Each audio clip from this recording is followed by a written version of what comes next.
Bonjour à toutes et à tous. Aujourd'hui, on s'attaque au mouvement de rotation, un concept de physique qui, c'est vrai, peut parfois donner un peu le tournis, mais pas de panique. On va décoder ensemble une fiche de révision classique sur le sujet et on va voir comment transformer ces formules en une histoire qui a du sens. Voilà, la fameuse fiche.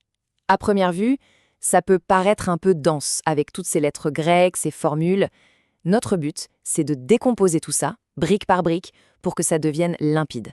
Allez, c'est parti. Alors, pour bien commencer, il faut vraiment comprendre une chose fondamentale en physique. Se déplacer en ligne droite et tourner en rond, ce n'est pas du tout la même chose. Ça ne se décrit pas avec les mêmes mots ni avec les mêmes outils.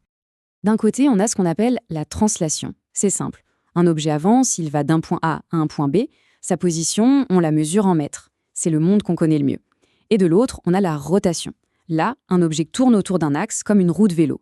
Sa position ne se décrit plus par une distance, mais par un angle. En translation, on parle donc de vitesse linéaire. C'est nos fameux mètres par seconde ou kilomètres par heure. C'est très intuitif.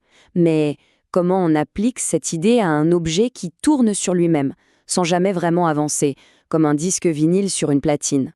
Et c'est là qu'on doit adopter un nouveau langage, un vocabulaire qui est vraiment fait sur mesure pour décrire le mouvement circulaire. La question est donc là. Si un point sur ce vinyle tourne sans jamais s'éloigner du centre, comment on peut bien mesurer sa vitesse? Les mètres par seconde ne nous aident pas vraiment ici. Il nous faut autre chose. Et cette autre chose, c'est la vitesse angulaire. On la note avec la lettre grecque oméga. L'idée est simple, au lieu de regarder la distance parcourue, on regarde l'angle qui est balayé chaque seconde. L'unité, c'est le radian par seconde. C'est l'équivalent parfait de la vitesse, mais pour le monde de la rotation. Si on retourne sur notre fiche, le schéma le montre très bien. Pour savoir où est le point M, on a deux options.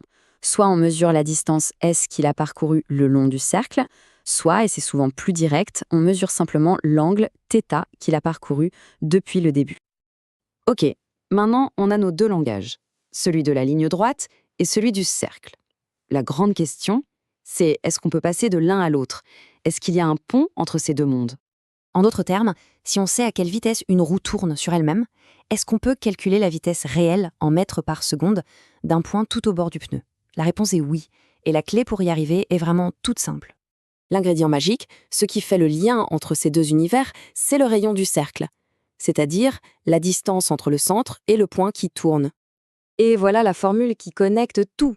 La vitesse linéaire v est tout simplement égale au rayon r multiplié par la vitesse angulaire oméga. C'est sans doute la relation la plus importante de toute cette fiche. Alors regardons ça de plus près. V, c'est la vitesse bien réelle d'un point au bord de l'objet. R, c'est le rayon. Et oméga, c'est à quelle vitesse l'ensemble tourne. Et ce qui est génial, c'est que la même logique s'applique pour les distances. La distance S parcourue sur l'arc, c'est simplement le rayon, R, fois l'angle θ. Bien, passons maintenant à un cas particulier, mais qui est en fait très très courant, le mouvement de rotation uniforme. C'est le moment où tout devient simple et prévisible. Uniforme, ça veut juste dire que la vitesse de rotation ne change pas.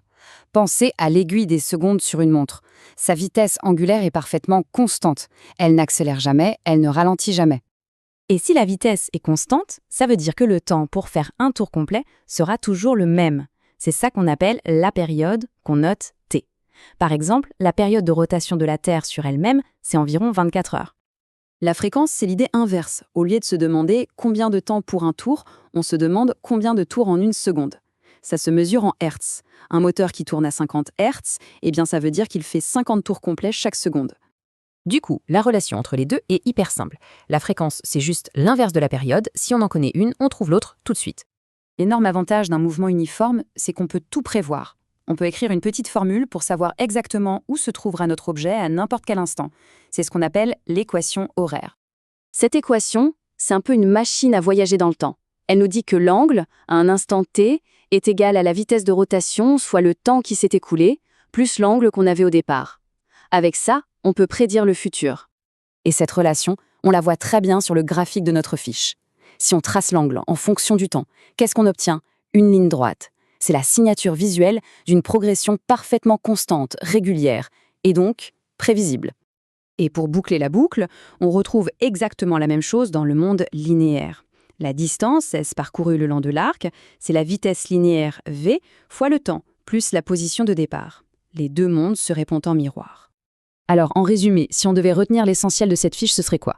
Premièrement, que pour décrire la rotation, on utilise les angles et la vitesse angulaire. Deuxièmement, que le rayon, R, est notre traducteur magique entre le monde linéaire et le monde angulaire.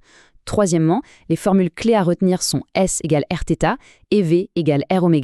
Et enfin, que quand un mouvement est uniforme, tout devient prévisible avec l'équation horaire. Voilà, on a décodé la fiche. On sait maintenant décrire un mouvement de rotation. Mais ça ouvre une autre question, bien plus profonde. Qu'est-ce qui met un objet en rotation?